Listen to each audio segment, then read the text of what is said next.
بسم اللہ الرحمن الرحیم الصلاۃ والسلام علیک یا سیدی یا رسول اللہ وعلی آلک و اصحابک یا نور اللہ اللہم صلی علی محمد کما تحب و ترضی عنہ۔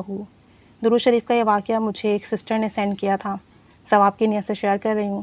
اگر ایک شخص بھی یہ واقعہ سن کر درود پاک پڑھنے کی طرف موٹیویٹ ہوتا ہے تو انشاءاللہ تعالیٰ یہ ہمارے لیے صدقہ جاریہ بنے گا۔ اللہ کریم ہمیں خوب درود شریف پڑھنے کی توفیق عطا فرمائے، درود پاک کی برکتیں عطا فرمائے۔ درود پاک کا یہ واقعہ کچھ ایسا ہے کہ ایک دن میری ملاقات ایک بزرگ سے ہوئی اور اس بزرگ نے مجھے تسبیح پڑھتے ہوئے دیکھا تو مجھ سے پوچھا کہ بیٹا آپ کیا پڑھ رہے ہیں؟ میں نے بتایا کہ میں درود شریف کا ورد کر رہا ہوں۔ تو وہ بزرگ میری بات سن کر بہت خوش ہوئے اور مجھے گلے سے لگا کر کہنے لگے کہ آپ کو دیکھ کر مجھے اپنی جوانی یاد آ گئی۔ میں نے ان بزرگ سے پوچھا کیا آپ بھی درود شریف پڑھتے تھے؟ درود شریف پڑھنے سے آپ کو کیا حاصل ہوا؟ تو وہ بزرگ رونے لگ گئے اور کہنے لگے کہ بیٹا میں تمہیں اپنی زندگی کا ایک واقعہ بتاتا ہوں۔ اور ان بزرگ نے مجھے اپنی زندگی کا بہت اہم واقعہ بتایا۔ کہتے ہیں کہ میں کشمیر کا رہنے والا ہوں اور میری عمر 50 سال کے قریب ہے، اور آج سے تقریباً 20 سال پہلے میں جاب کے سلسلے میں دبئی گیا اور کئی منتھس وہاں پر جاب کرتا رہا۔ پھر میری وہاں کافی طبیعت خراب ہو گئی۔ جب ڈاکٹرز کے پاس گیا، ڈاکٹرز کو چیک اپ کرایا، ٹیسٹ وغیرہ ہوئے، جب میں لیبارٹری پہنچا اور مجھے معلوم ہوا کہ جو ٹیسٹ مجھے ڈاکٹر نے لکھ کر دیے تھے وہ کینسر کے ہیں، تو اس وقت آپ یقین کریں کہ میری عمر 30 یا 29 سال کی قریب تھی، اور لیبارٹری میں جس شخص نے میرا ٹیسٹ لینا ہے اس نے مجھے کہا کہ آپ پریشان مت ہوں، ابھی کون سی آپ کی ٹیسٹ کی رپورٹ آ گئی ہے۔ میں سیمپل دے کے گھر آ گیا۔ گھر آ کر بھی میں بہت پریشان رہا، روتا رہا کہ میرے والدین نے لوگوں سے پیسے ادھار لے کر مجھے دبئی کمانے کے لیے بھیجا، اور اگر مجھے یہ بیماری لگ گئی تو میں کیا کروں گا۔ کہتے ہیں کہ میرے 2 دن روتے ہوئے گزر گئے، اسی پریشانی کے عالم میں گزر گئے۔ تیسرے دن جب میری رپورٹ آئی اور جس کا مجھے ڈر تھا وہی ہوا کہ مجھے کینسر ڈائگنوز ہو گیا۔ مجھے جب ڈاکٹر نے یہ بات بتائی میں بہت رویا۔ اب میں پوری رات روتا رہتا اور درود شریف پڑھتا رہتا۔ کہتے ہیں کہ ایک دن میں 15,000 کے قریب درود شریف پڑھ لیتا اور رو رو کر اللہ تعالیٰ سے دعا کرتا کہ اے میرے اللہ، اپنے محبوب صلی اللہ علیہ وآلہ وسلم کے صدقے مجھے اس کینسر کے مرض سے نجات دے دے، چھٹکارا دے دے، شفا دے دے۔ کہتے ہیں کہ وقت گزرتا گیا، میں دن رات روتا رہا۔ کچھ دن کے بعد دوبارہ ڈاکٹر کے پاس گیا تو انہوں نے مجھے کہا کہ آپ پاکستان واپس چلے جاؤ کیونکہ آپ کے کینسر کی لاسٹ اسٹیج ہے۔ میں نے جب یہ خبر سنی تو بہت رویا اور کچھ دن کے بعد واپس پاکستان آ گیا۔ اب میں ہر وقت درود شریف پڑھتا رہتا۔ میں کینسر کی میڈیسنز کھا رہا تھا لیکن مجھے کوئی دوائی سے زیادہ امید نہیں تھی۔ میرا سارا اعتماد درود پاک پر تھا کہ درود شریف سے انشاءاللہ شفا ملے گی۔ میں سارا دن رسول کریم صلی اللہ علیہ وآلہ وسلم کی بارگاہ میں درود شریف بھیجتا رہتا، اور مجھے کینسر ہوئے تقریباً 1 سال ہو گیا اور میرا کینسر لاسٹ اسٹیج پہ تھا۔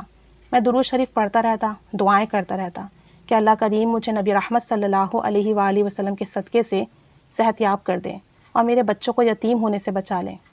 کہتے ہیں کہ ان بزرگ نے بتایا درود شریف کی برکت اور فضیلت سے میں بخوبی واقف تھا، اور میرا رسول کریم صلی اللہ علیہ وآلہ وسلم پر کامل یقین تھا، کامل ایمان تھا۔ میرا یقین کامل تھا کہ آپ صلی اللہ علیہ وآلہ وسلم ضرور مدد کریں گے۔ کہتے ہیں کہ کچھ مہینوں بعد میں دوبارہ ٹیسٹ کروانے کی غرض سے کراچی گیا۔ وہاں ایک ہاسپٹل میں نے اپنے ٹیسٹ کروائے۔ اللہ کے فضل سے اور رسول کریم صلی اللہ علیہ وآلہ وسلم کی نظر کرم سے میرا کینسر ختم ہو گیا۔ میری رپورٹس بالکل کلیئر آئیں۔ میری خوشی کی انتہا نہ رہی۔ کہتے ہیں کہ میری آنکھوں میں آنسو آ گئے اور میں زور سے تیز آواز میں نبی رحمت صلی اللہ علیہ وآلہ وسلم پر درود و سلام پڑھنے لگا اور کہنے لگا کہ میری مدد رسول کریم صلی اللہ علیہ وآلہ وسلم نے کی ہے۔ میری یہ بات سن کر سب لوگ حیران ہو رہے تھے۔ میری بیوی رو رو کر کہہ رہی تھی کہ یا رسول اللہ صلی اللہ علیہ وآلہ وسلم، آپ کی کرم نوازی کا شکریہ۔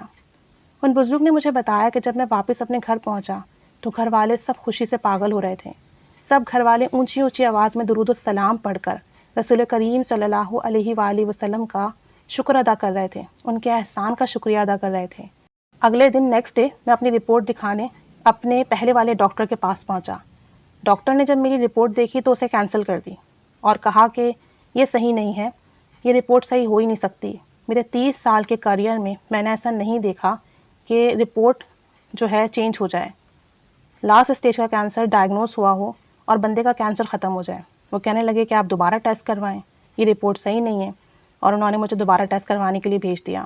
کہتے ہیں کہ میں دوبارہ ٹیسٹ کروایا میں نے، اس نیت سے دوبارہ لیب میں پہنچا، ٹیسٹ کا سیمپل دیا اور گھر آ کر دوبارہ درود شریف پڑھنے لگا۔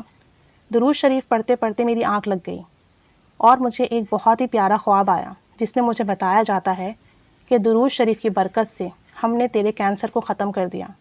کہتے ہیں کہ میں بہت خوش تھا۔ 2 دن کے بعد ٹیسٹ کی رپورٹ آ گئی اور اس رپورٹ میں یہی آیا کہ مجھے کینسر نہیں ہے۔ میں بہت خوش ہوا اور سجدے میں گر گیا، اللہ تعالیٰ کا شکر ادا کیا، اور یہ سب کچھ درود شریف کی برکت تھی۔ اور ان بزرگ نے بتایا کہ اس کے بعد میں نے کبھی بھی درود شریف پڑھنے میں ناغہ نہیں کیا، اور روزانہ رسول کریم صلی اللہ علیہ وآلہ وسلم کی بارگاہ میں درود شریف کا نذرانہ پیش کرتا ہوں۔ یہ سب کچھ درود شریف کی برکت ہے کہ کینسر کے پیشنٹ جو کہ لاسٹ اسٹیج پہ تھے ان کا کینسر ختم ہو گیا، صرف محبت سے تڑپ کر درود شریف پڑھنے کی برکت سے، اس کامل یقین سے کہ رسول کریم صلی اللہ علیہ وآلہ وسلم ضرور نظر کرم کریں گے، ضرور مدد کریں گے۔ اور دیکھیں 30 سال کی عمر میں جو ڈائگنوز ہوا تھا، اب 50 سال کی عمر میں بھی الحمدللہ وہ صحت مند ہے۔ یہ سب کچھ درود پاک کی برکت ہے۔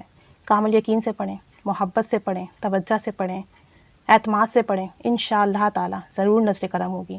جیسا معاملہ ہو، جو بھی معاملات ہوں، یہ دنیاوی چیزیں تو ایسی ہیں کہ بس آج ہیں کل نہیں، لیکن جو محبت ہے نبی کریم صلی اللہ علیہ وآلہ وسلم کی، درود پاک کی، یہ ہمیشہ ہمیشہ کام آئے گی انشاءاللہ تعالی۔ اللہ کریم ہمیں خوب محبت سے درود و سلام پڑھنے کی توفیق عطا فرمائے، اور ایسے واقعات سن کر، ایسے ایکسپیرینسز سن کر بہت موٹیویشن ملتی ہے۔ درود شریف پڑھنے میں پہلے سے زیادہ اضافہ ہوتا ہے، پہلے سے زیادہ محبت اور رغبت پیدا ہوتی ہے۔ بس اللہ کریم ہمارا پڑھنا اور پڑھوانا قبول و مقبول فرما لے، آمین بجاہ النبی الآمین صلی اللہ علی محمد صلی اللہ علیہ وآلہ وسلم۔ اللہم صلی علی محمد کما تحب و ترضی لہ۔